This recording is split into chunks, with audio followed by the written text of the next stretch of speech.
kuna wacan oo wanaagsan daawadayaal halkan waa Juba TV kusoo dhawaad warwixii gudaha iyo daafaca caalamka inaga soo gaaray akhbaaraadka warkeena aad ku daawan doontaan waxaa kamid ah gudoomiyaha golaha shacabka baarlamaanka jamhuuriyadda federaalka Soomaaliya oo gudoomiyay shirka guddiga joogtada ee golaha shacabka faahfaahin dheeraad oo ka soo baxay dil ka dhacay magaalada Muqdisho Soomaaliya oo markii ugu horeysay yeelanaysa xarunta xogta qaran Allah u naxariistay marxuum Saare Xuseen oo lagu aasay magaalada Muqdisho ciidanka xoogga dalka oo howlgallo qorsheysan ka sameeyay waqooyiga Kismaayo gudoomiyaha gobolka Banaadir oo xarunta aqalka dawladda hoose xamar ku qaabilay xubno ka tirsan dadka baahiyaha gaarka ah qabo abaabulka howlgallo ka dhanaa al-shabaab oo ka socda gobolka Bakool wasaaradda gargaarka iyo maareynta musiibooyinka koonfur galbeed Soomaaliya oo deeq raashin ah gaarsiisay 2,000 oo qoys maamulka Somaliland oo si adag uga hadlay hadal ka soo yeeray xisbiyada mucaaradka ee wadani iyo ucida akhbaaraadka caalamka warkeena aad ku daawan doontaan waxaa kamid ah dowladda Turkiga oo gacanta ku dhigtay dadkii ka dambeeyay qarax ka dhacay magaalada Istanbul qodobadaas iyo qodobo kale ayaad ku daawan doontaan warkeena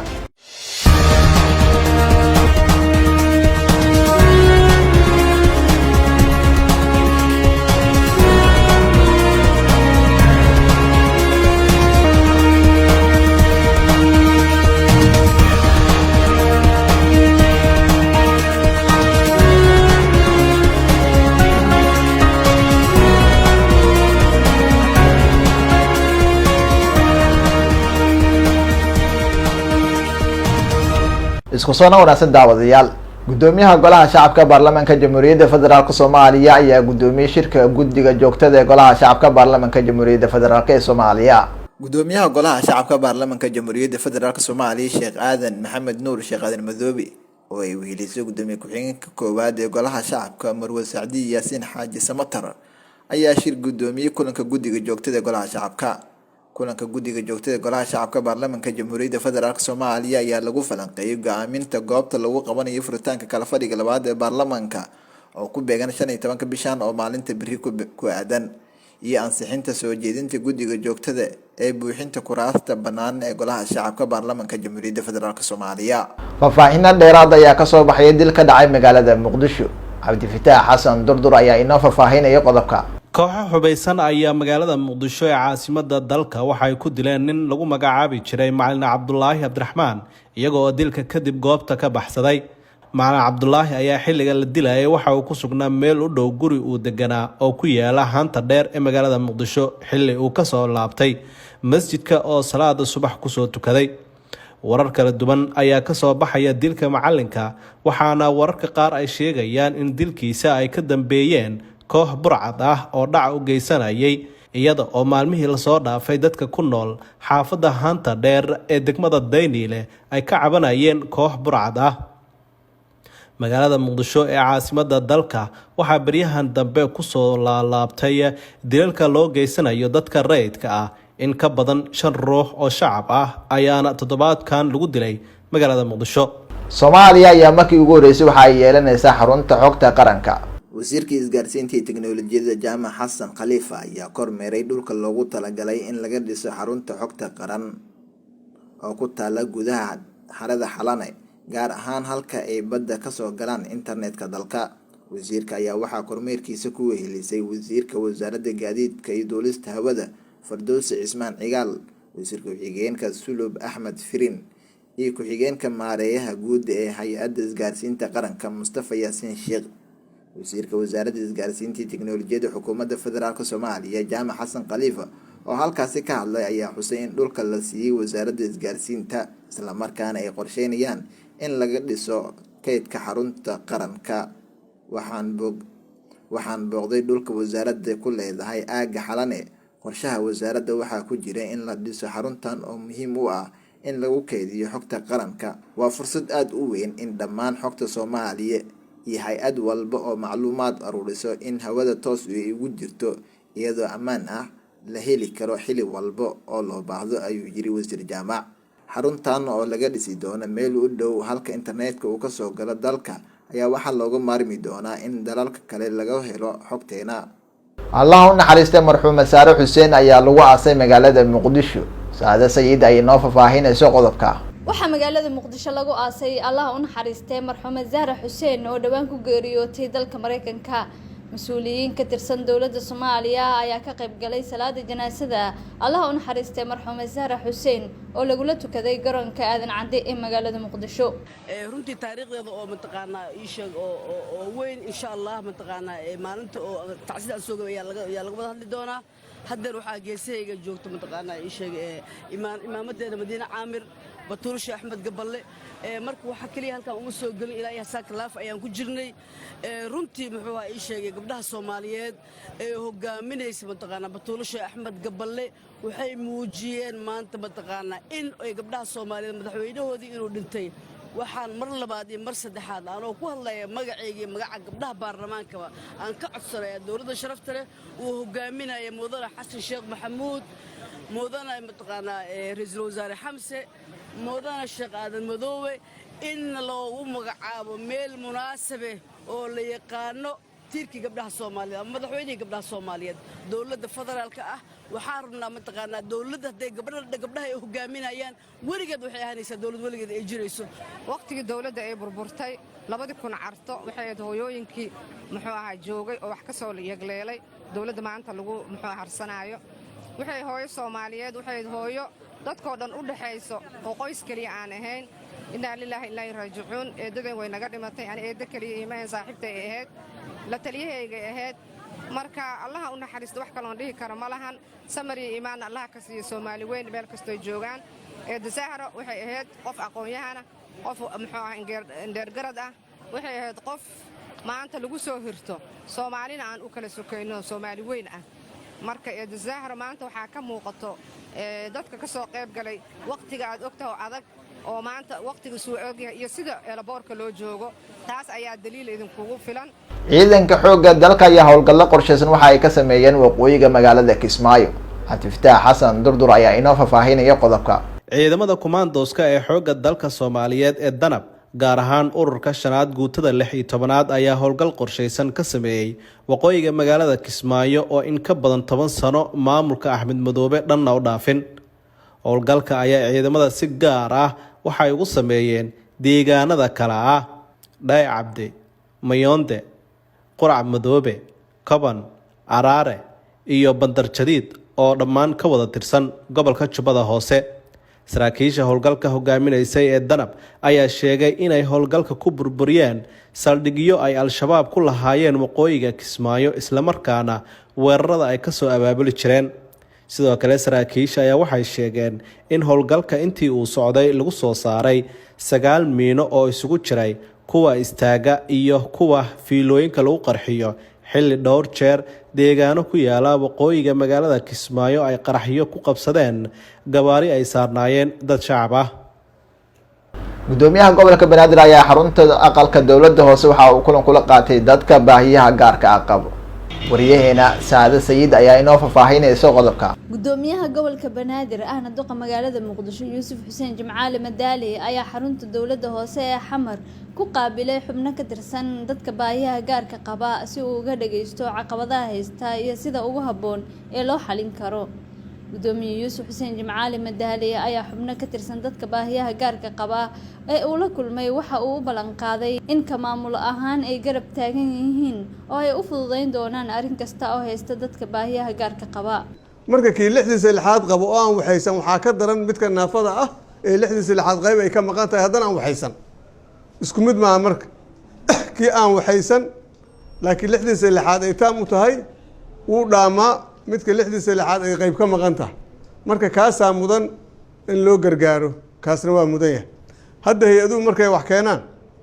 say doonaana laga yeelaa sidii la doonaa laga yeelaa kaama ma lagu shubaa barakacayaal la yiraahdaa xaggaasa laga tuuraa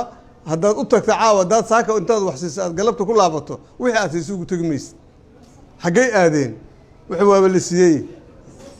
isla markii waa laga qaadanayaa lacag yaraa goorba la siinayaa miya moog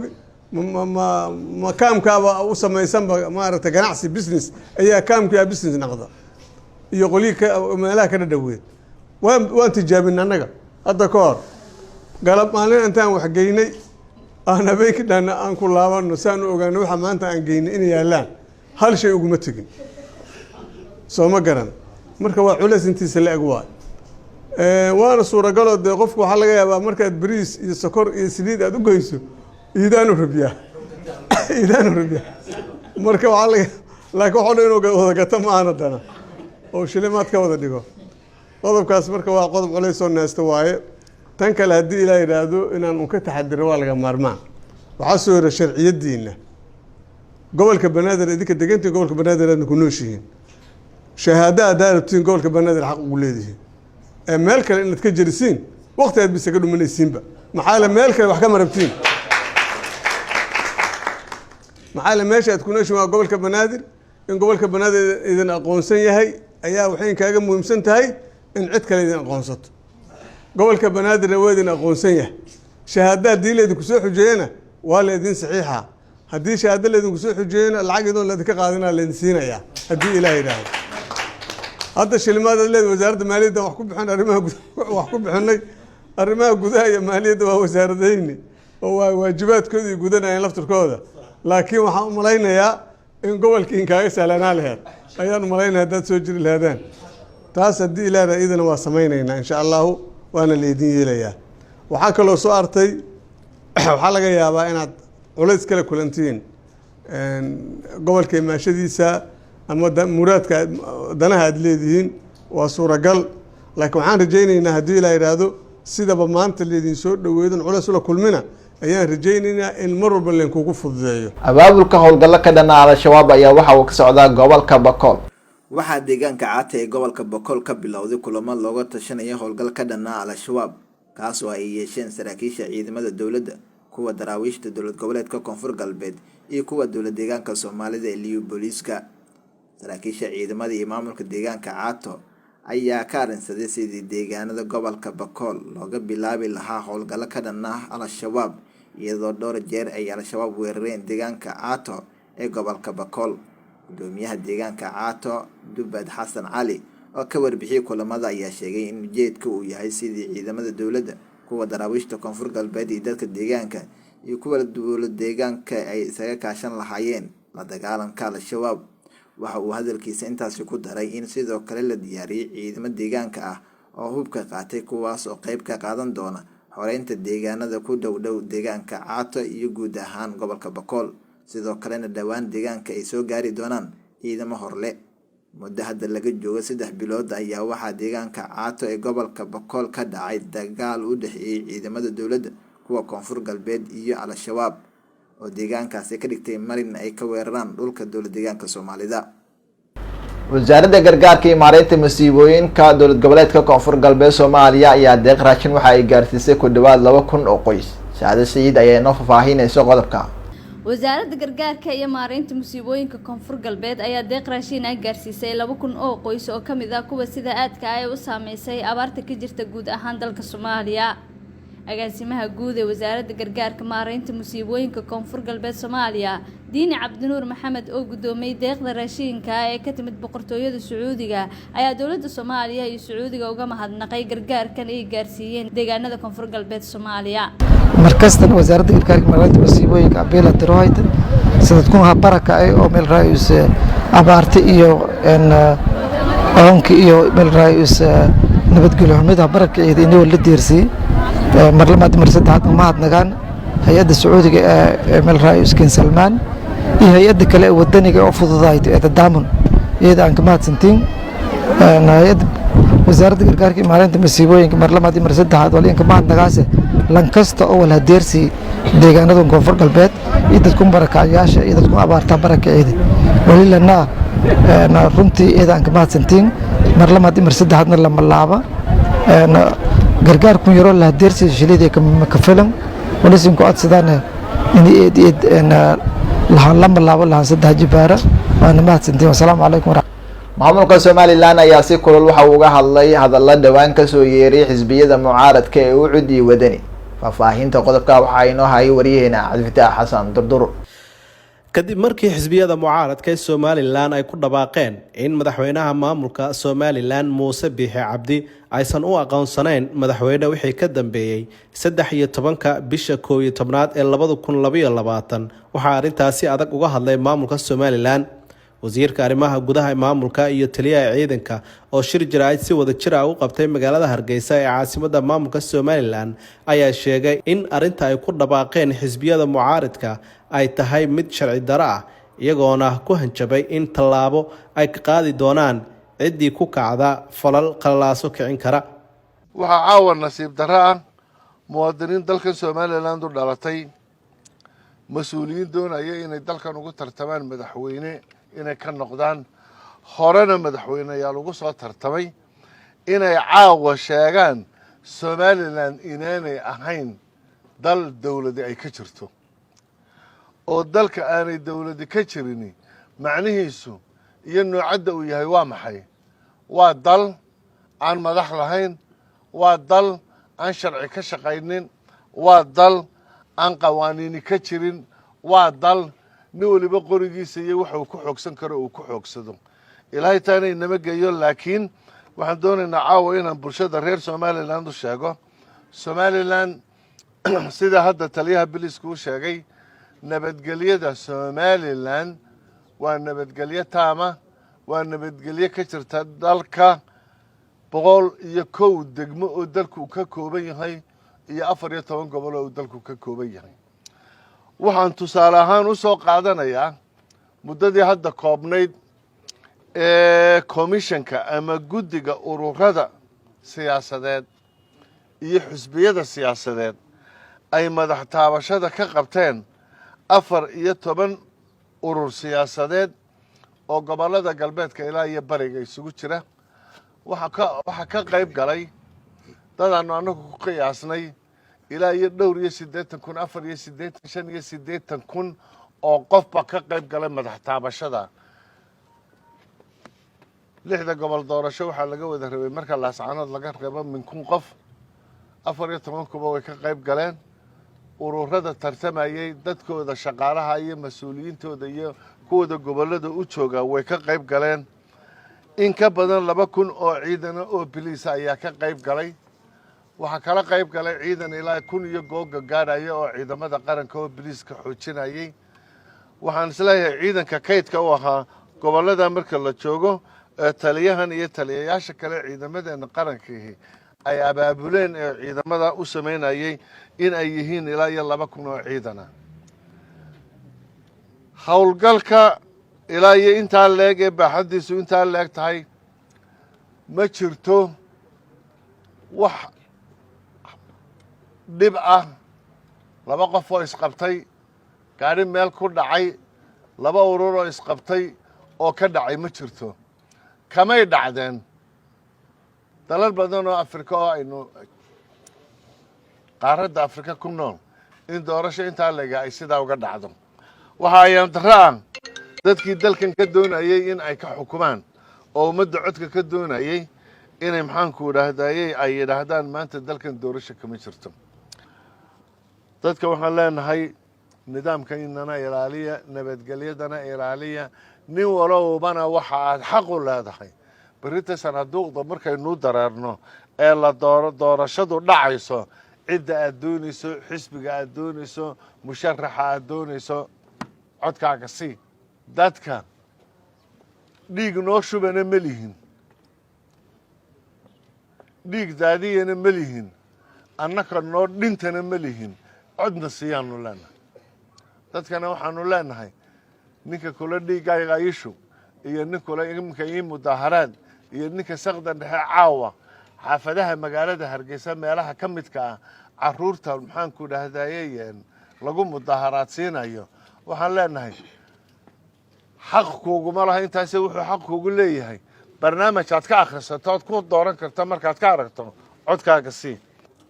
boolisku wuxuu u xil saaray wasaaradda arrimaha gudaha amniga gudaha booliskuna wuxuu xil saaray inuu sugo amniga gudaha waxa ugu horeeya inuu shuruucda dalka socodsiiyo dastuurka qaranka ilaaliyo nabadgelyada iyo xasiloonida ilaaliyo ayaa kowka iyo waxyaabo kale oo badan qof kasta oo jamhuuriyadda Somaliland ku nool waajib gaar u leeyahay muwaadin kasta oo meel taagan sidoo ka ganacsadaa cashuurta u bixiyo sidoo ka dhakhtarkii ummadda u daweeyo sidoo mid kasta shaqada ku haboon qarankan ugu hayo annaga xilka nasaarin waxa weeyaan inaanu qof kasta oo Soomaaliland ku sugan amnigiisa ilaalino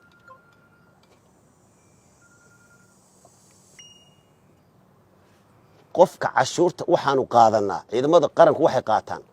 cashuurta laga soo ay bixiyaan dadka muwaadiniinta noocay doonaan ha ahaadaan sida ay cashuurta noo siiyaan oo mushaharka u qaadano ayaa qof kasta wuxuu xaq noogu leeyahay inuu amnigooda sugno waxaanu dadka u ballan qaadaynaa insha Allah qof kasta oo reer Soomaaliland inuu amnigiisa sugayno amnigiisa ilaalinayno amnigiisa dul taaganahay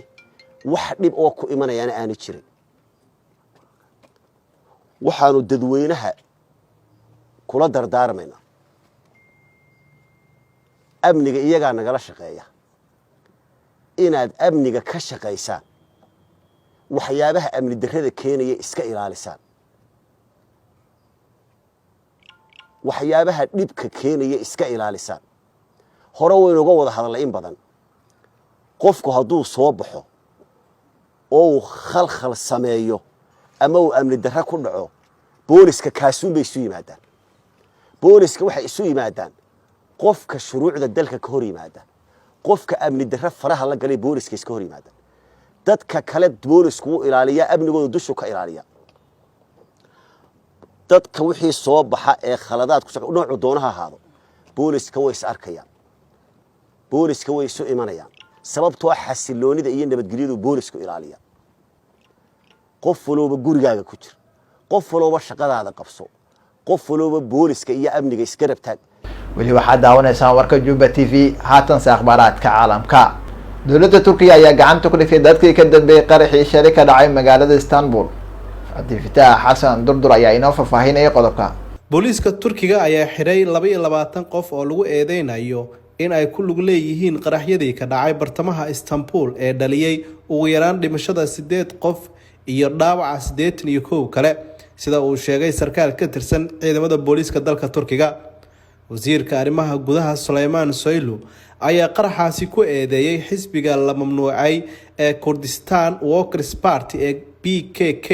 wuxuuna intaa ku daray in la hayo qof in muddo ah ku sugnaa goobtii la dhigay qaraxaasi ciidamada booliiska ee dalka Turkiga oo howlgal qorsheysan ay sameeyeen ayaa u suurgashay in ay soo qabtaan gabar loo maleynayo inay ka dambeysay qaraxa taa oo qabatay kaamirada qarsoon ee CC camera gabadha ayaa muuqaal laga arkay kaamirada cadeynayay in goobta qaraxa uu ka dhacay ay si degdeg ah uga carartay ka hor intuusan qaraxa dhicin kadibna dharkii ay sidatay iska bedeshay madaxweynaha Turkiga Rajab Tayyip Erdogan ayaa axadii ku tilmaamay qaraxaasi mid khiyaano ah oo salka ku haya fal argagixisnimo ilaa iyo hadda ma jirto cid sheegatay mas'uuliyadda qaraxaasi oo ka dhacay wado mashquul badan oo ku taala magaalada ugu weyn dalka Turkiga ee Istanbul daawadayaal qodobkaas ayaa ugu dambeeyay warkaad kala socoteen Juba TV warka waxaa idin akhrinayay anigu Maxamed Ibrahim Salaad intii warkan oo ka tan ku kulmi doono waa aniga in sidaas nabadgelyo